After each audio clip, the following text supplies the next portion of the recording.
C Ratheesh Chakrapani ഒരുപക്ഷെ തുടക്കത്തിൽ പറഞ്ഞ കാര്യങ്ങളിലേക്ക് തന്നെ മടങ്ങി വരേണ്ടിയിരിക്കുന്നു.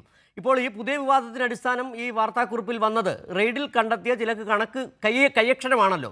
ആ കയ്യക്ഷരമാണ് ഇതാ തെളിവ്. ഒരു സിനിമയിൽ ചോദിച്ചതുപോലെ എവിടെ തെളിവെന്ന് ചോദിച്ചപ്പോൾ ഇതാണ് തെളിവെന്ന് പറയേണ്ടി വരുന്ന സാഹചര്യം ഇഡിക്കും ആ ഒരു സാഹചര്യത്തിലേക്ക് വന്ന് ചേർന്നിരിക്കുകയാണ്.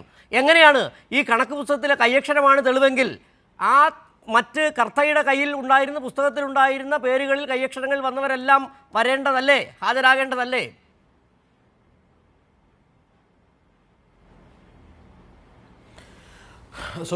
സിജു പറഞ്ഞതുപോലെ തന്നെ അങ്ങനെ അവരൊന്നും ഹാജരാക്കണമെന്ന് എൻഫോഴ്സ്മെൻറ്റ് ഡയറക്ടറേറ്റിന് വലിയ നിർബന്ധമില്ല. അവരെ സംബന്ധിച്ചോളം 182 കോടിയിൽ ആകെ ഈ പറയുന്ന പോലെ 2.78 കോടി മാത്രമാണ് പ്രാധാന്യമുള്ളത്. പിന്നെ ഞാൻ തീക്കൊള്ളി കൊണ്ട് തലചൊറിയാണെന്ന് പറഞ്ഞപ്പോൾ താങ്കൾ ശരിക്കും ഒന്ന് ഓർത്തു വെച്ചോ, ബേസിൽ പാറക്കുടിയും കോൺഗ്രസ്സുകാരുമൊക്കെ പി ചിദംബരവും അതുപോലെ തന്നെ നമ്മുടെ ധനമന്ത്രിയായിരുന്ന പി ചിദംബരവും അതുപോലെ തന്നെ അദ്ദേഹത്തിൻ്റെ മകൻ കാർത്തിക് ചിദംബരവും ഒക്കെ ഏതൊക്കെ സ്റ്റേജുകളിലൂടെ പോകേണ്ടി വന്നു എന്നുള്ളതൊന്ന് ഓർത്തു വെച്ചാൽ നല്ലതായിരിക്കും. പിന്നെ ഇവിടെ കോൺഗ്രസ്സുകാരൊക്കെ തന്നെ ശ്രമിച്ചുകൊണ്ടിരിക്കുന്നത് മഹാഭൂരിപക്ഷം പ്രേക്ഷകർക്കും ചില കാര്യങ്ങൾ മനസ്സിലാവില്ല, അല്ലെങ്കിൽ അവർക്ക് അതിനെക്കുറിച്ച് അറിവുണ്ടാവില്ല എന്ന് വിചാരിച്ചിട്ട് പറഞ്ഞുകൊണ്ടിരിക്കുന്ന ഒരു കാര്യം എന്ത് സർവീസാണ് കൊടുത്തതെന്നാണ്. ബേസിൽ പാറക്കുടിക്ക് അറിയുമോ എന്നറിയില്ല. 1984 ഇന്ദിരാഗാന്ധി ഭരിച്ചതിന് ശേഷം നടന്ന തെരഞ്ഞെടുപ്പിൽ ലോകത്തിലെ ഏറ്റവും വലിയ ബിസിനസ് കൺസൾട്ടൻസിയായ മെക്കൻസി ഇന്ദിരാഗാന്ധിയുടെ ചിതാഭസ്മവും അതുപോലെ ഓർമ്മകളും ഉയർത്തി കാണിച്ചുകൊണ്ട് തെരഞ്ഞെടുപ്പിനെ നേരിടണമെന്ന് പറഞ്ഞ് അഡ്വൈസ് ചെയ്തിട്ടുണ്ട്. താങ്കൾക്കറിയോ അന്ന് എത്ര രൂപ കൊടുത്തതെന്ന്? അതുപോലെ ലോകത്തിലെ ഏറ്റവും വലിയ മെക്കൻസി ലോകത്തിലെ ഏറ്റവും വലിയ ബിസിനസ് കൺസൾട്ടൻസിയാണ്. ബോസ്റ്റൺ കൺസൾട്ടിംഗ് ഗ്രൂപ്പ് ഉണ്ട്, ഡിലോയിറ്റ് ഉണ്ട്, ഇങ്ങനെയുള്ള പല ഏജൻസികളും വലിയ ബിസിനസ്സുകളൊക്കെ ഉണ്ട്.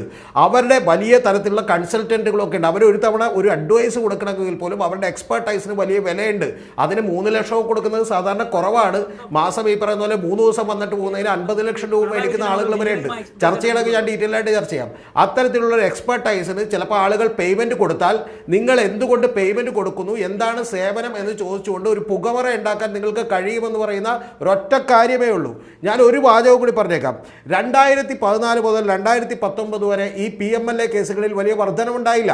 അതേസമയം 200 കേസുകളൊക്കെയാണ് ആവറേജ് രജിസ്റ്റർ ചെയ്യപ്പെട്ടിരുന്നെങ്കിൽ 2021ലേക്കും 2022ലേക്കും എത്തുമ്പോൾ അത് 1100ഉം 1200ഉം കേസുകളിലേക്കായി. കാരണം എന്തുകൊണ്ട് എന്ന് ചോദിച്ചിട്ടുണ്ടെങ്കിൽ നമുക്കെല്ലാം അറിയാം, സാധാരണ പ്രേക്ഷകരടക്കം അറിയണം, കുറ്റകൃത്യത്തിലൂടെ ലഭിച്ച വരുമാനം, പ്രൊസീഡ്സ് ഓഫ് ക്രൈം എന്ന് പറയുന്നത് നിങ്ങൾ അങ്ങനെ ലഭിച്ചതല്ല എന്നുള്ളത് ഈ കേസെടുത്താൽ തെളിയിക്കേണ്ട ഉത്തരവാദിത്തം സാധാരണ ഈ പറഞ്ഞ പോലെ കുറ്റം ചാർത്തപ്പെടുന്നവരാണ്, അല്ലാതെ ഈ പറഞ്ഞ പോലെ പ്രോസിക്യൂഷൻ ഇല്ല. അതേപോലെ തന്നെ ബർഡൻ ഓഫ് പ്രൂഫ്, തെളിവുകൾ കൊണ്ടുവരേണ്ടതിൻ്റെ ഉത്തരവാദിത്തം അവർക്കാണ്. അപ്പോൾ എന്തുകൊണ്ട് ഞാനിത് പറഞ്ഞു എന്ന് വെച്ചാൽ ഇത്തരത്തിൽ രാഷ്ട്രീയ വേട്ടയാടലിൽ പറ്റുന്ന ഒരു ഉപകരണമാക്കി എൻഫോഴ്സ്മെൻറ്റ് ഡയറക്ടറേറ്റിനെ നിർമ്മിക്കുകയും അതിന് പല്ലും തകവും കൊടുക്കുകയും ചെയ്തത് BJP ആണ്. ഞാൻ അത്ഭുതപ്പെട്ടു പോയൊരു കാര്യം, ഇവിടെ ഇരിക്കുന്ന കോൺഗ്രസ് പ്രതിനിധി എപ്പോഴെങ്കിലും ഒരിക്കലെങ്കിലും ആ നിയമത്തെയോ EDയുടെ ചെയ്തികളെയോ തള്ളിപ്പറയുമെന്ന് ഞാൻ വിചാരിച്ചു. ഉണ്ടായില്ല. പകരം അദ്ദേഹം BJP ചേർന്നുകൊണ്ടാണോ അതോ കോൺഗ്രസ് സാധാരണ എടുക്കുന്ന പോലെ തരാതരമെടുക്കുന്ന നിലപാടെടുക്കുന്നതുകൊണ്ടാണോ എന്നറിയില്ല. വളരെ കൃത്യമാണ് രതീഷ് താങ്കൾ ചൂണ്ടിക്കാട്ട്, വളരെ ശരിയായ ഒരു വസ്തുതയാണ്. കാരണം ഒരു ഘട്ടത്തിൽ പോലും ഒരു കാര്യം കൂടി, അരവിന്ദ് കെജ്രിവാളിനെതിരെ